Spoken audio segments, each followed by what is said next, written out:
Welcome to this Baptist News Global webinar. Here's your host, Mark Wingfield. Hello, everyone. Welcome. We're a few minutes late. I apologize. I'm Mark Wingfield, Executive Director of Baptist News Global. And if you're here, you know why we're here. And we're going to have a fascinating conversation. We're also live streaming on Facebook. And then a recording of this session will be posted to our website later as well. So multiple ways to access this, whether you're with us right now or later. And looking at the list of people who are with us, it's an august group already. So, and who knows who else will be coming along with this. We're so thankful to have this conversation, and I'm thankful for those of you who are joining us or watching on Facebook here in this busy time of December with so much going on. Not a lot of introduction, I don't think, needed here. Most of you understand the context. We're just going to have an informal conversation today. Scott is, I think, one of the premier religion researchers in America today, with a lot of history as well. And Scott, I'm so delighted to have you joining us in this conversation. I'm curious, just as a starting point, how did you get into this business? Yeah, I guess I was born into it. I grew up in independent fundamentalist Baptist, and my religious career has taken me to maybe 15 or 20 different denominations and faith expressions, and always have been curious as to why people are part of congregations and congregational life and what makes them different and that sort of thing. And so it was pretty natural just to fall into sociology of religion. And I have a real commitment to congregational life. That's what the Hartford Institute does. And it's just, I'm always fascinated by the dynamics, the community that gets built, and how and why people stay committed, which I didn't do so well, but. But you have a lot of experience, apparently. Yes, that's true. And you can survey yourself pretty well, I think. Well, so it appears to me as a veteran religion journalist that, back in the day, there were not a whole lot of y'all doing this in a public space. We have polling every day now that comes out on religion, at least every week. And there's a bunch of players in this field, but Hartford is, one of the original sort of, I consider, old school contributors to this conversation. And I'm wondering how you've seen the interest in the landscape of religion research and sociology change, maybe even over the past 30 years. Yeah, the field of sociology of religion isn't, there are precursors to it.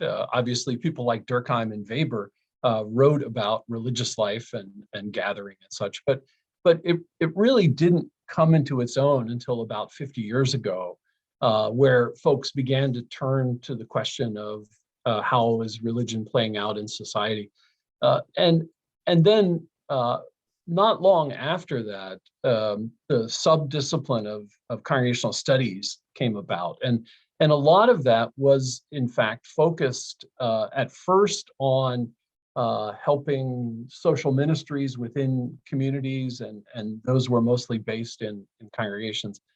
And Hartford Seminary and Hartford Institute at the time was a real hotbed of congregational studies. That's where several of the key books came out of.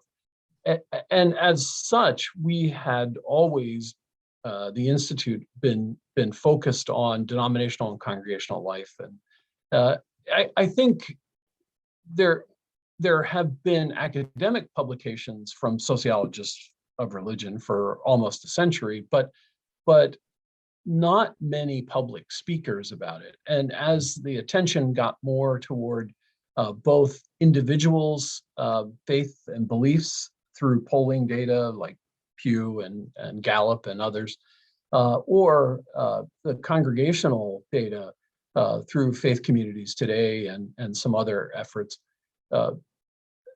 That really began a much more public presence of the information. And then, with the internet and the web, that really was a platform where we could speak directly to congregational leaders, directly to lay people and denominational executives, without folks having to buy our books and which they weren't going to do anyway. And so I think now we're in a wonderful time where we can spin out a survey. In fact, we have one that just came in this past month, and within a couple of weeks, we'll be able to turn around and get some of those findings out to people who are interested. So the web has really helped our discipline quite a bit.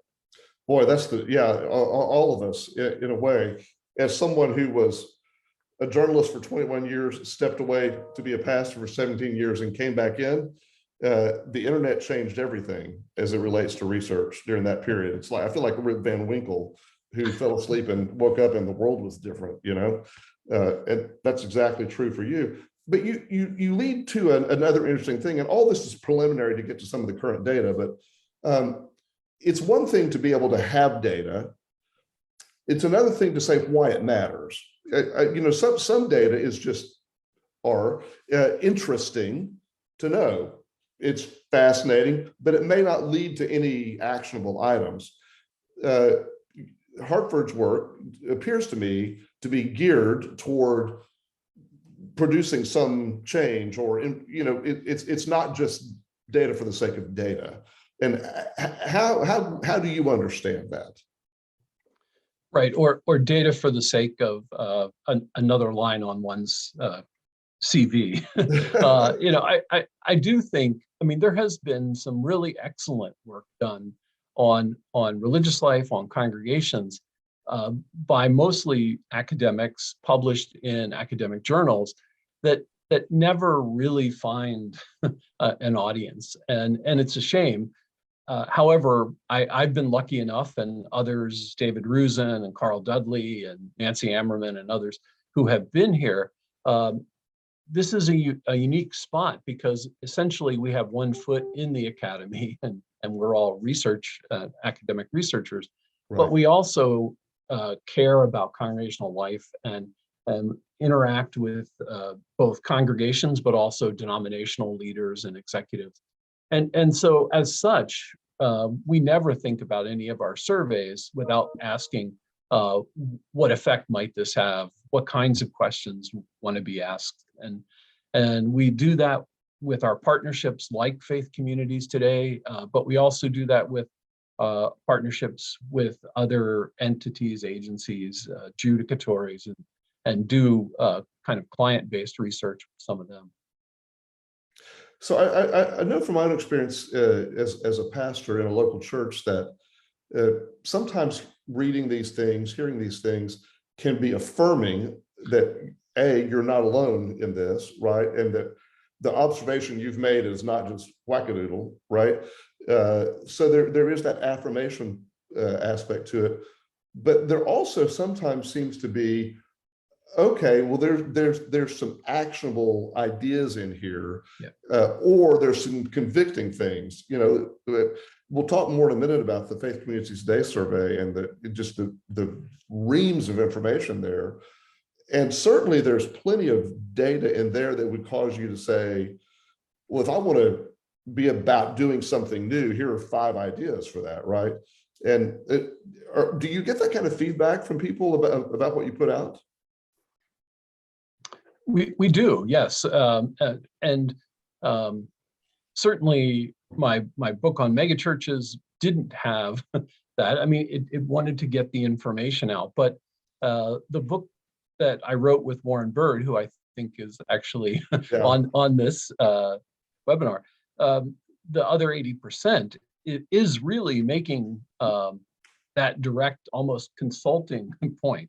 Here's the data. But if you really want to improve the engagement of your people or pull in those folks who are just spectators, here are some real actionable ways to do that. And we've gotten a good bit of feedback from clergy and from lay groups about, this is something that we can take and work with, but it also has the research behind it. We're not, I don't think of myself or the Institute as purely consultants and doing that only, because what I try to say and what I hope we publish has some basis in the research, right? We're not just making up some of the correlations. Right, you can be a consultant and go say whatever you want.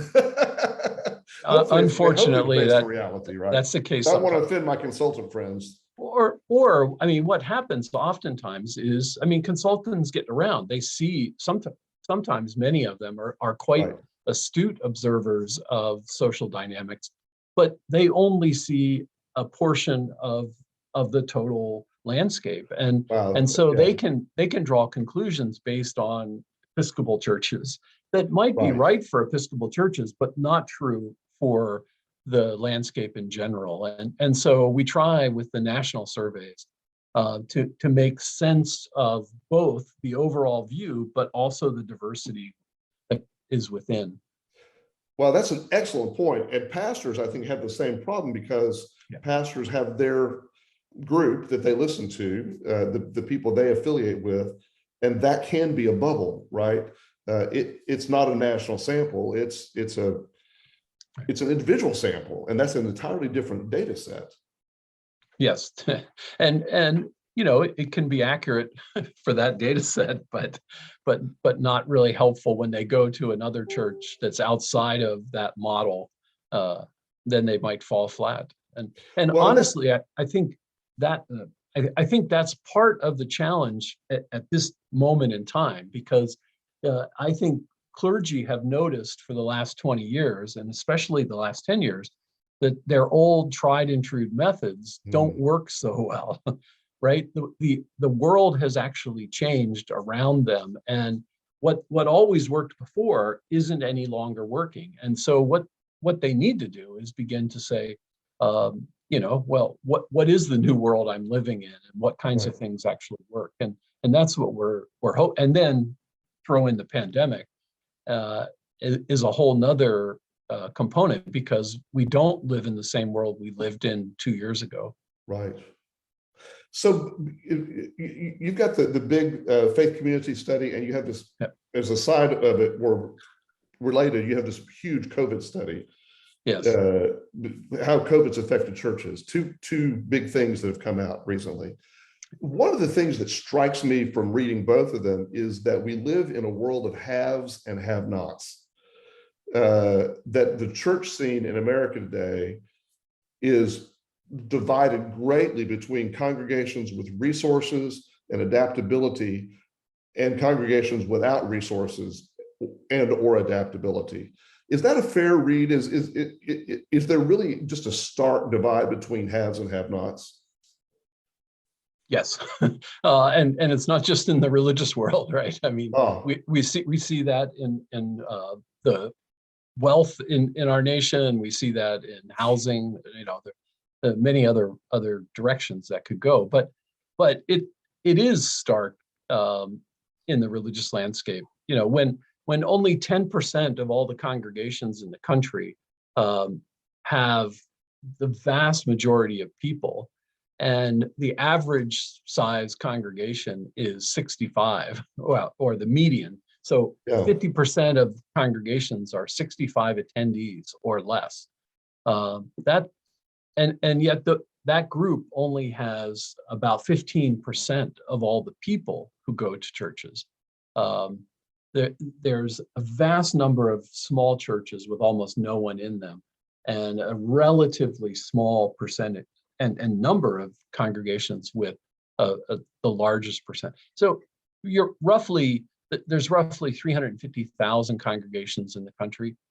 About 35,000 of them have 60% of all the people who attend.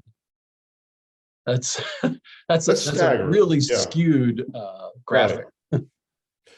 Well, and we've seen historically, and I know Warren in particular has, in his past life, worked with Southern Baptists and saw this play out in a denominational scale. I think you'd say the same thing of Methodists and Presbyterians and Lutherans as well, that when you come to a denominational body that's representative, you end up with representatives of each congregation or different congregations, not necessarily proportional representation of the number of people in the pew, which seems to have a real effect on how denominations and denominational headquarters struggle to relate to both kinds of churches.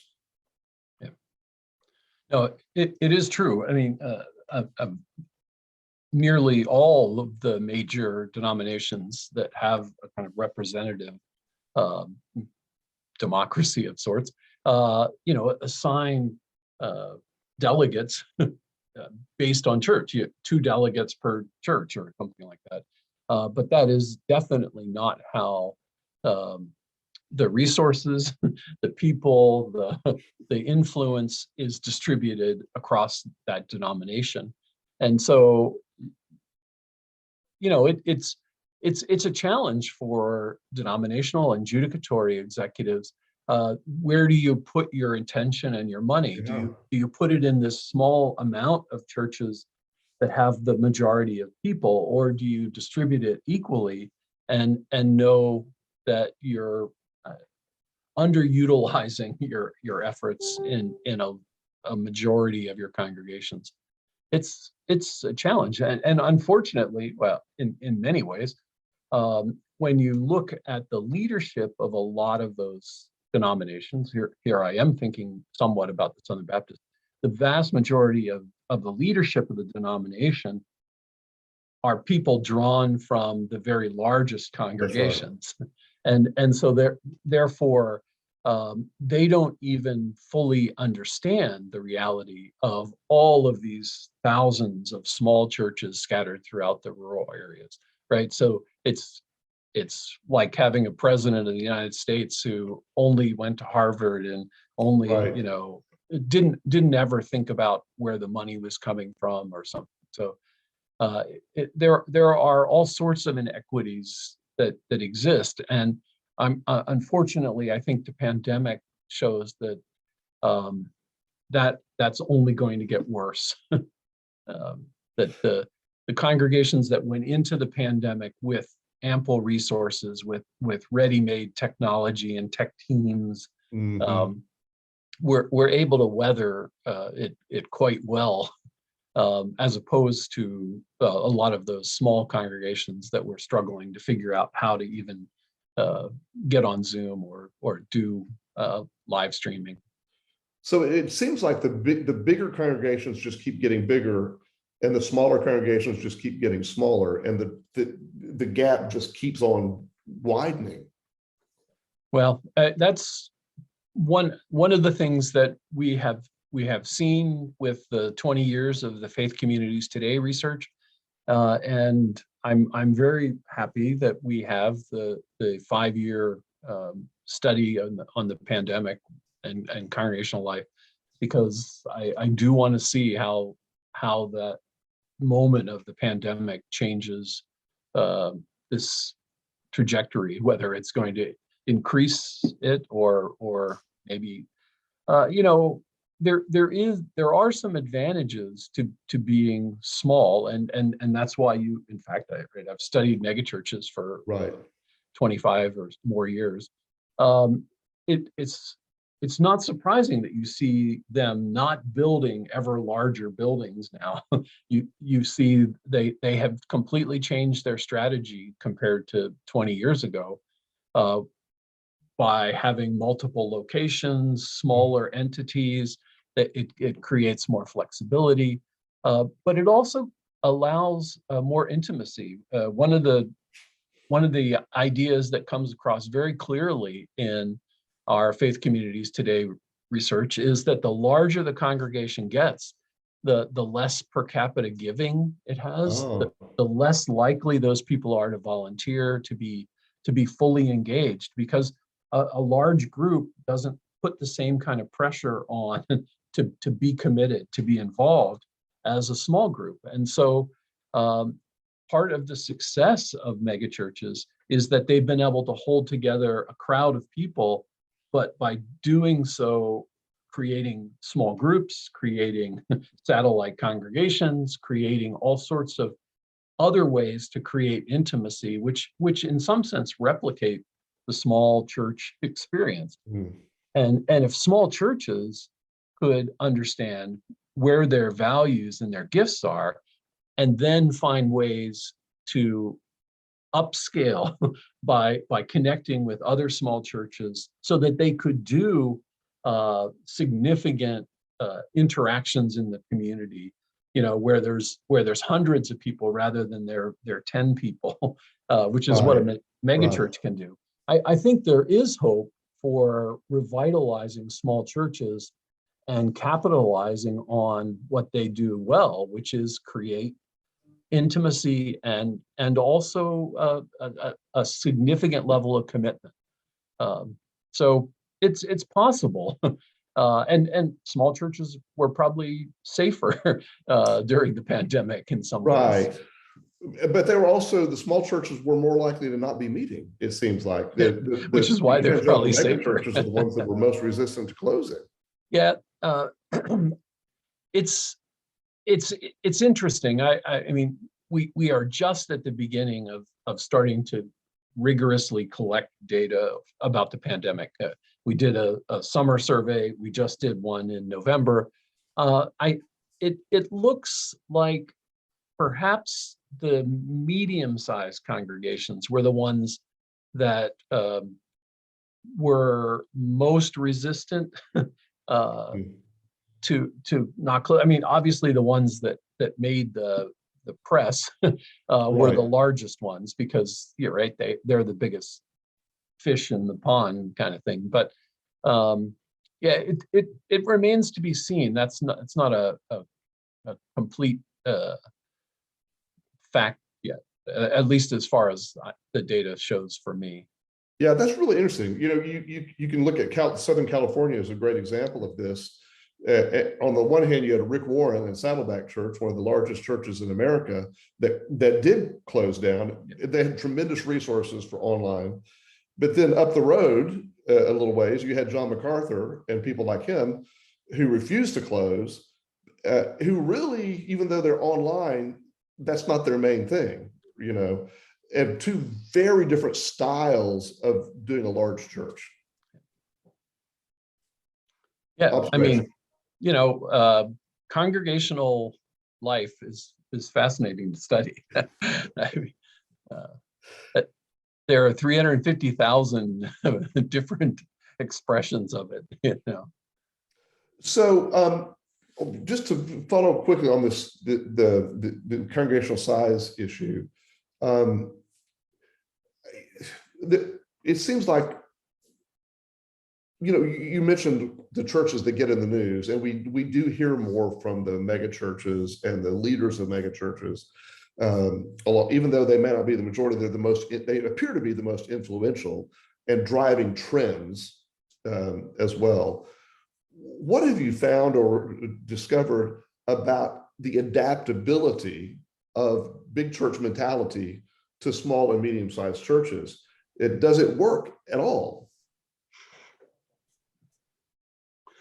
Do the lessons of what mega churches work to smaller churches? Well, I've been trying to make that case for nearly 20 years myself, Warren, and other people. So here's a softball to you. I mean, I study the mega churches because I think, not necessarily because I agree with the theology or I like the approach, but there is a strong resonance between what they've done to adapt congregational life to mass society, right, to a kind of postmodern reality, and many of the characteristics they got from other venues, other institutions in American society, right? They learned about mass gatherings by looking at Disney, or by watching what malls did, or by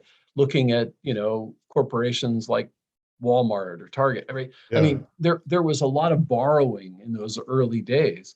The megachurches didn't invent all this stuff, and so, but essentially what they were doing is using the same kinds of dynamics that other organizations were using and thriving with, because that's what society required, and that's what we're shaped as people into those kinds of models, and so I think it is very possible for a congregation that's medium sized or small to adopt not exactly the same practices, but learn what lies underneath or what lies behind some of these practices, so that they too can scale them down to a different size.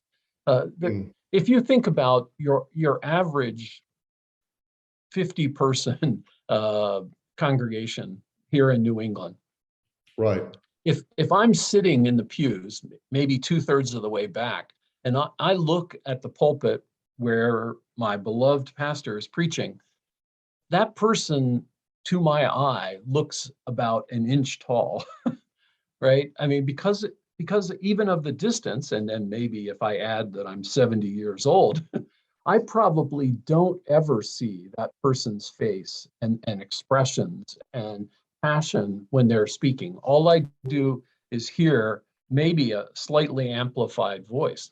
So if I could put a screen up there and do an image magnification on that leader, all of a sudden my worship in that small intimate setting would be so greatly enhanced.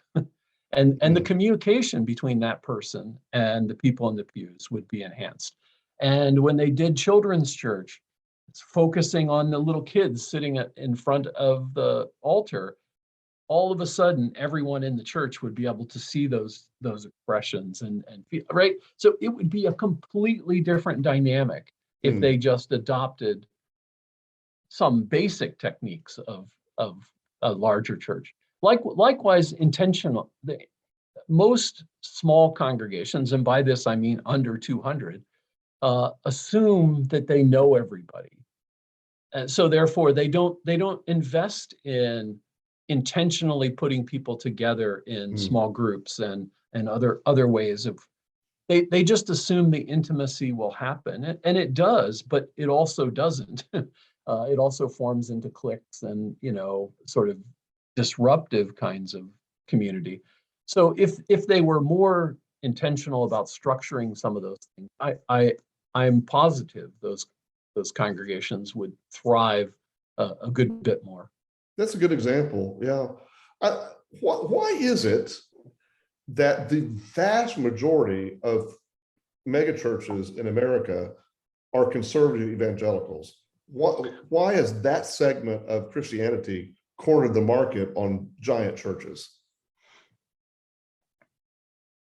Well, they're evangelistic. That's I think one, and most mainline churches run away from the E word, right? Right. I don't even mention that in my class because it's anathema. No, right. I'm just kidding.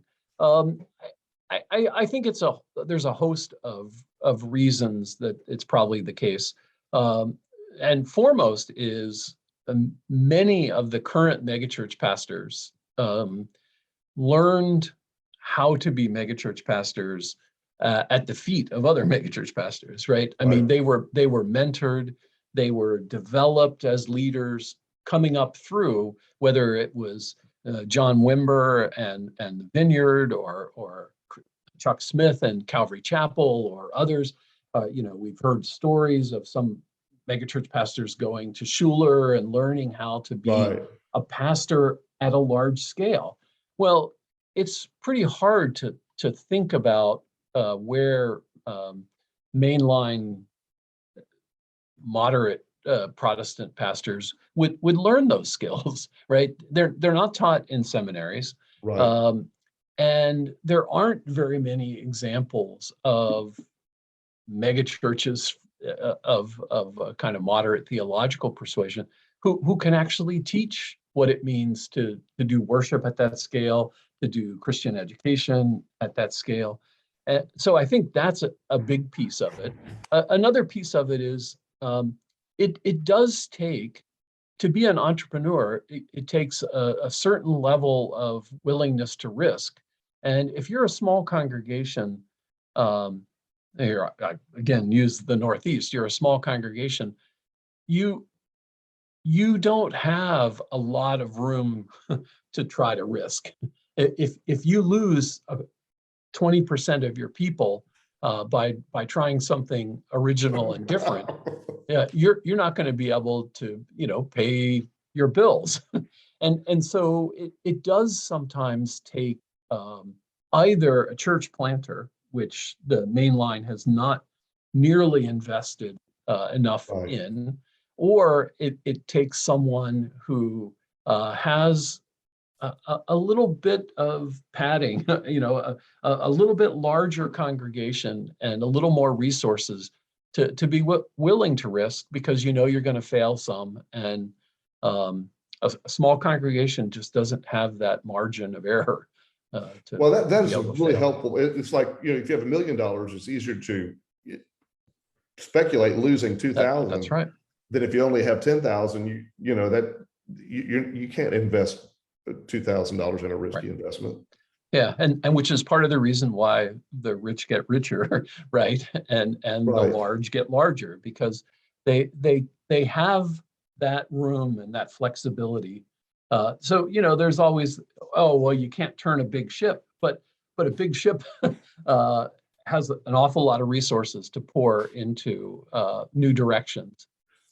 Yeah, well, and you made the point earlier that just related to that the mega churches, the larger churches and mega churches, seem to be much more adaptable in times like COVID than other, and even over the last 20, 30 years, as patterns, demographics and sociology and all have changed, they keep changing. The mega churches keep changing. You mentioned Robert Schuller earlier, and Crystal Cathedral's out of business, for a number of reasons, but that was a model that worked for a while that didn't really change, but yet Saddleback's still doing fine,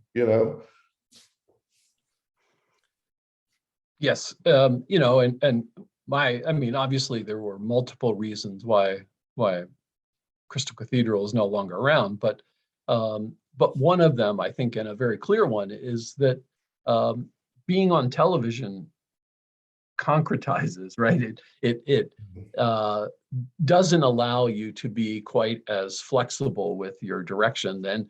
And so he had a formula that he had to continue to repeat.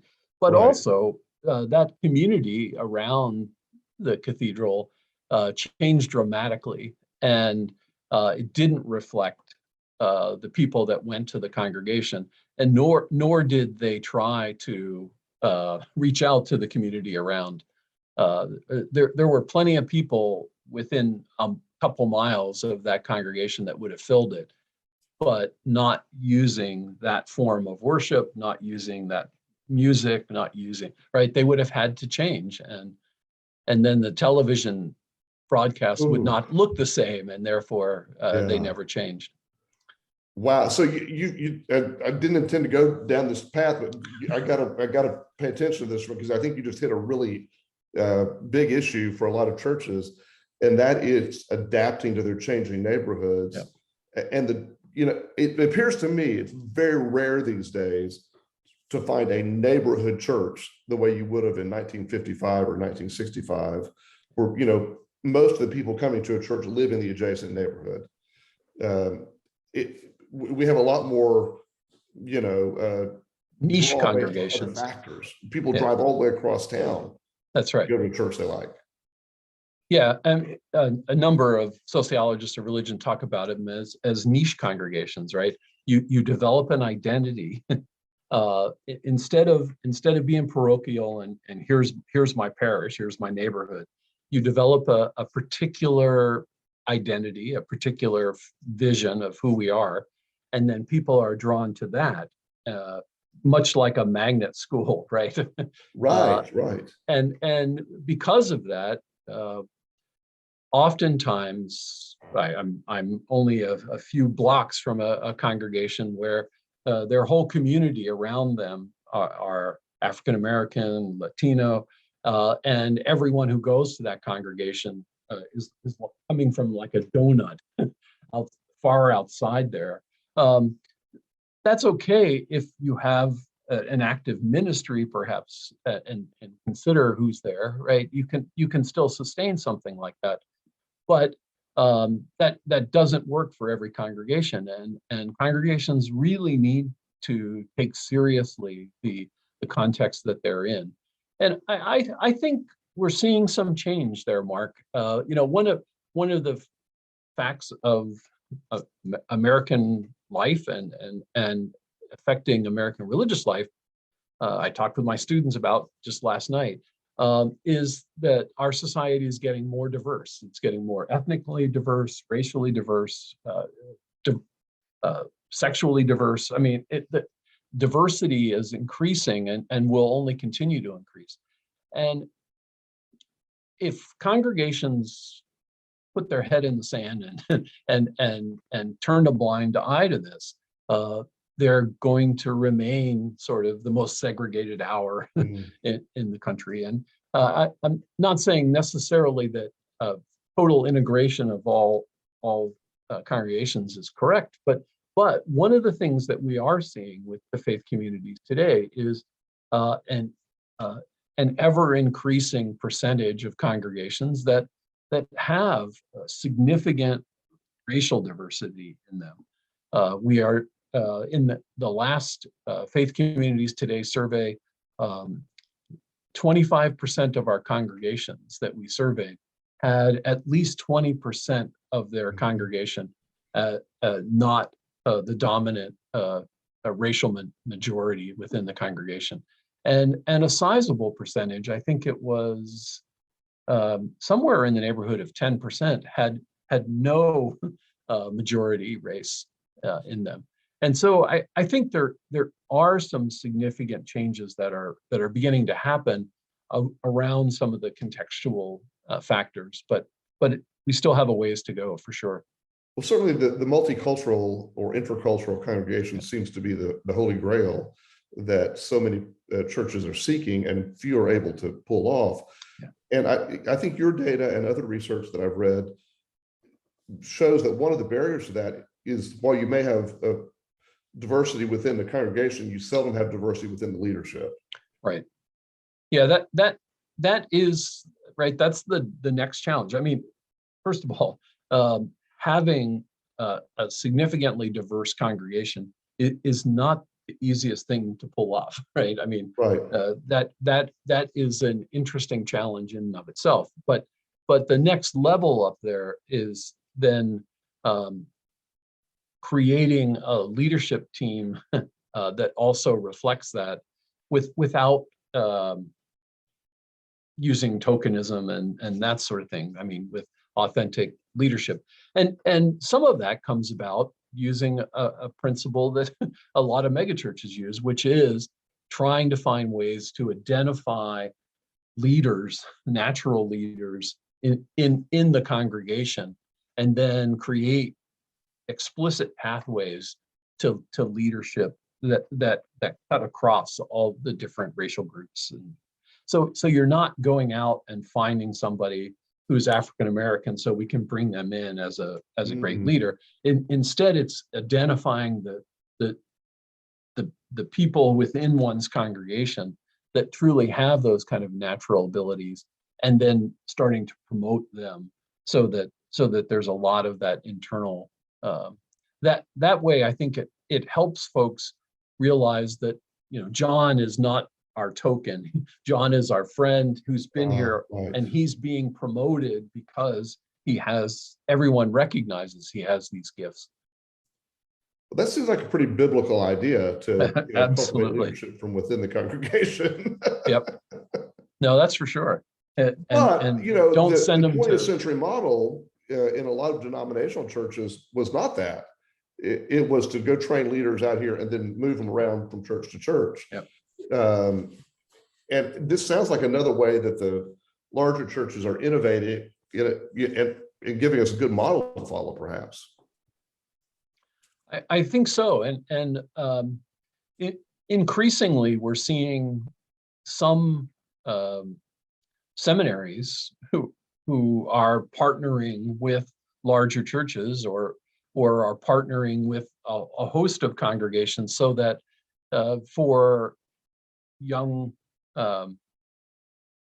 seminary students are being put out into local congregations that are, vibrant congregations to learn sort of on the job, and that's part of their internship, and right, because to say to somebody who feels a calling to be a religious leader, oh great, now go into these ivory castles and Yeah. and study for 3 or 4 years, and then jump into a church and you should know how to lead.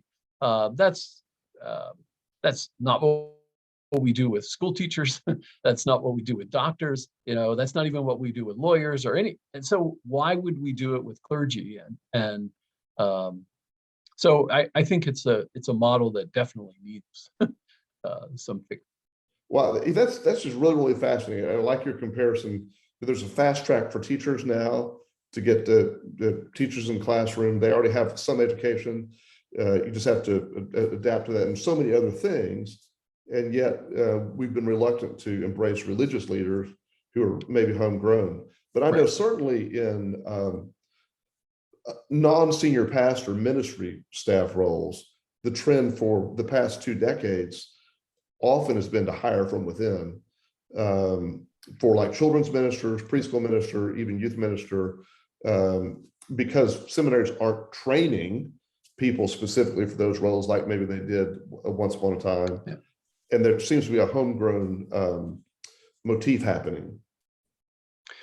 Well, and that's fine as long as you also think of them as religious leaders, right, and professionals, and give them additional training, and don't assume that, okay, so now they're the youth leader, right, that they don't need further leadership development, right? I mean, so unfortunately, I think sometimes that model of, let's hire our Sunday school director or let's hire our youth person, that's a dead end, right?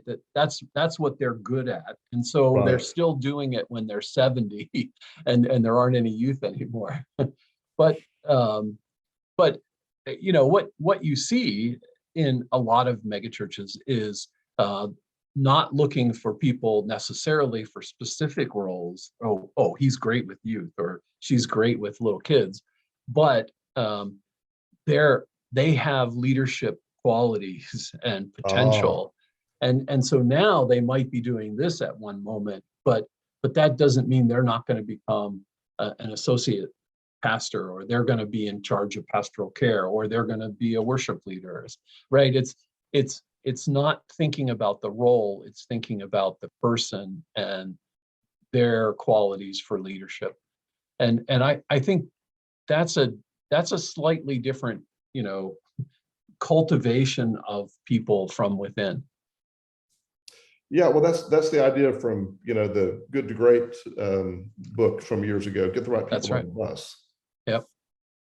Yeah, fascinating. Okay, I want to jump tracks for just a minute, because I just go to a different side of this. I know that some of your work also has focused on LGBTQ inclusion in congregations, and this may seem like the opposite of the megachurch.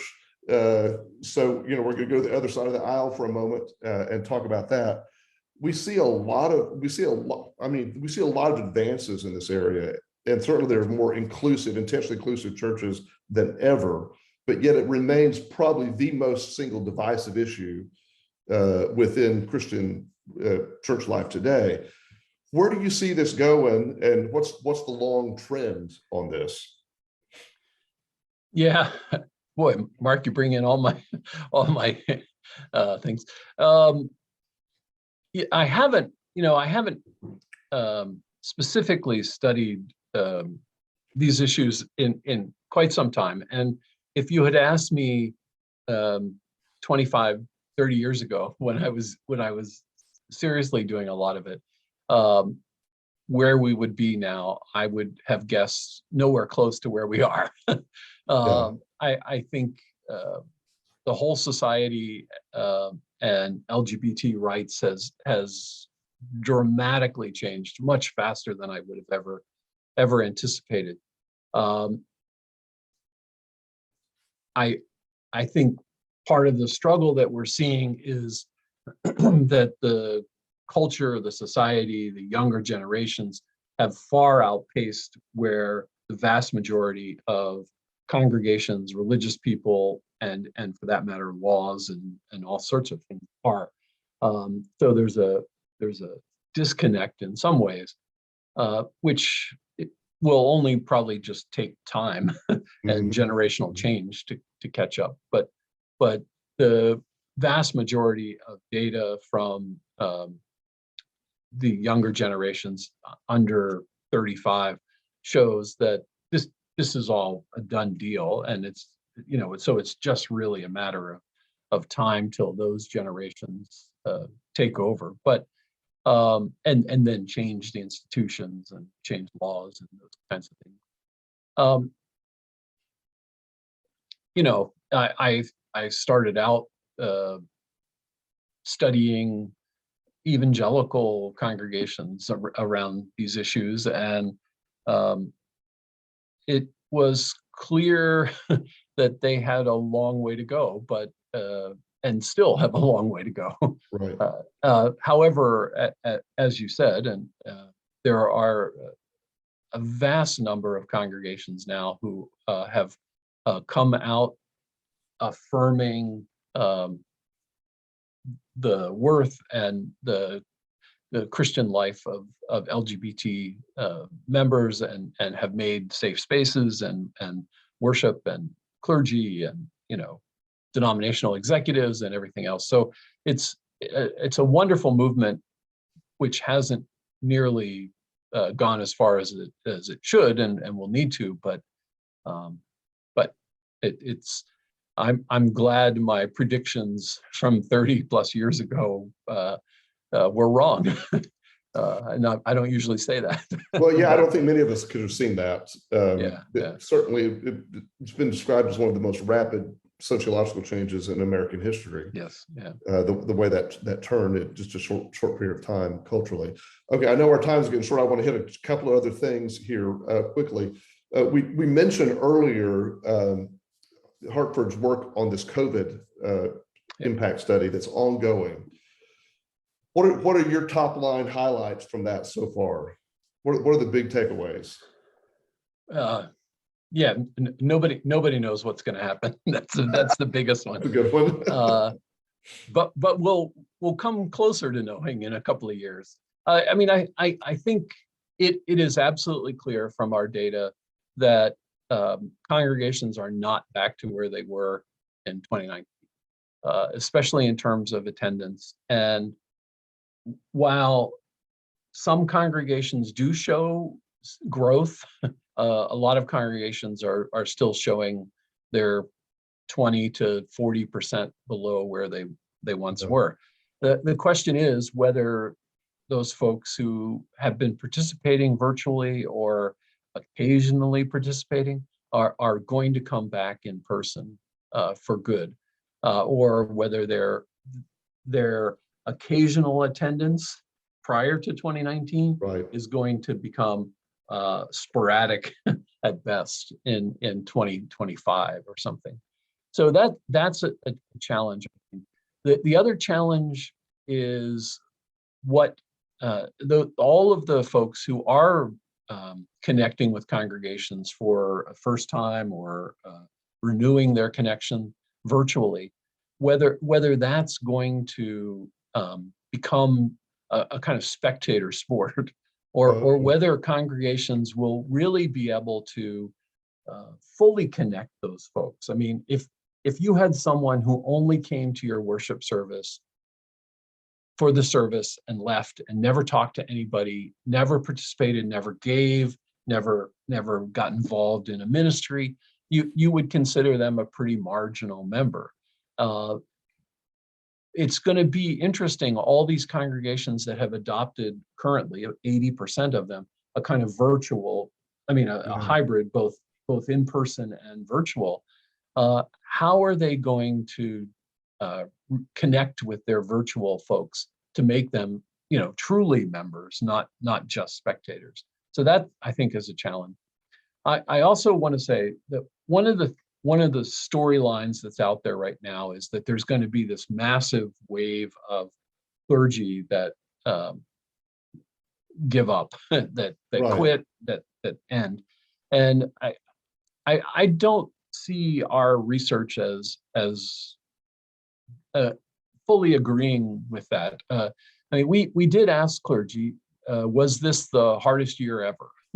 And 2/3 of the clergy said this was by far the hardest ministry year. But we also asked them, were you seriously considering leaving your congregation? And 80% said they never thought that during the worst year of their ministry. Right. Yeah, that was notable. And only 37% said they had seriously considered leaving the ministry at all during that year. And when you look at it, once or twice, a few times, occupied about 30% of those folks. So what it really came down to was only 8% of the clergy that we asked had seriously considered leaving the ministry fairly often or very often. Just 8% in the hardest ministry year ever, right? So I understand that there is going to be some churn, and like every profession, people are saying, I want to reconsider this, but I'm not seeing more than at most 10%, which is still a sizable number of people. But that's some of what our research is finding. That point's really helpful because in so many other movements, 10% of the population that's in distress, it gets a lot of attention, and it's very real distress, and we pay attention to it, right? And that seems to be what's happening in congregational life. Is you have a lot of clergy who are in some form of distress through COVID, and that gets our attention. It's easy to normalize that, say, well, that must be all clergy, but right. You're really doing a service here by helping us, because I think it depends on the sample. If you're only talking to people in situations like yours, you may think everyone's resigning. Yeah. So the other thing that I think has surprised us through COVID is, I think most people would have predicted that church finances would have tanked. And yet that's not what's happened over the past 2 years. Again, there's have and have nots in this, back to the early theme. The churches that are doing bad are doing really bad, and the churches doing well are doing really well. But the middle seems to, just sort of be getting by. And I personally have been shocked by this, right? As someone who was a church administrator and pastor, I'm just stunned by this, because I would have thought everything would have gone south. Any thoughts on that? Well, you're right.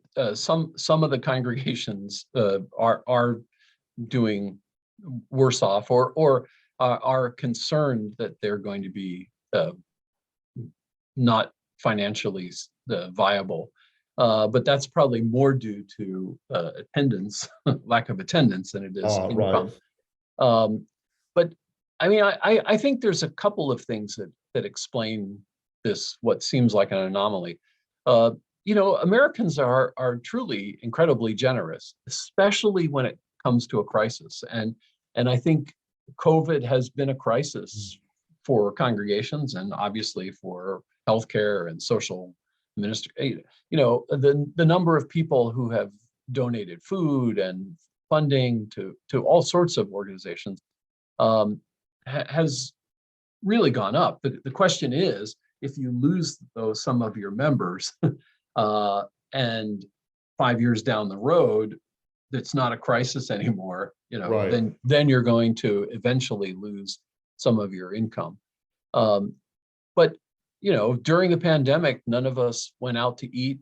We didn't go for trips, right? So Right. in fact, we all had more disposable income that we could respond to this crisis with, and I think that's part of the financial viability picture for congregations. But whether that remains will remain to be seen. Well, and as you said, there's this, it's a short longitudinal study Right. that you're working That's on that's not done. No, Not done. and we're committed to every time we get new data, we're going to keep putting it out there. So religious leaders have the most up-to-date information about congregational life that they can So get. we're almost out of time here. Just one last question for me, and that is, what's next? What are you working on? What's the next thing that we should be on the lookout for? Well, our What can you next say?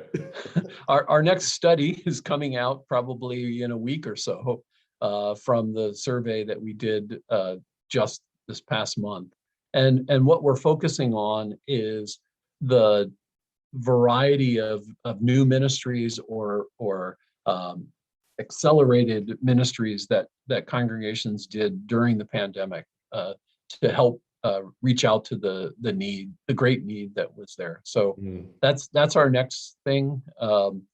Obviously, we'll continue to crank out congregational research around COVID and that sort of thing for the coming years. Great. Well, Scott, thank you so much for your time. It's been a fascinating around the world conversation. Yes. And I'm so grateful for that and for your insight. To everyone who's joining us, thank you for that as well. A reminder, this will be posted on our website, be on our Facebook page, and we look forward to you joining us again. Thanks, Scott.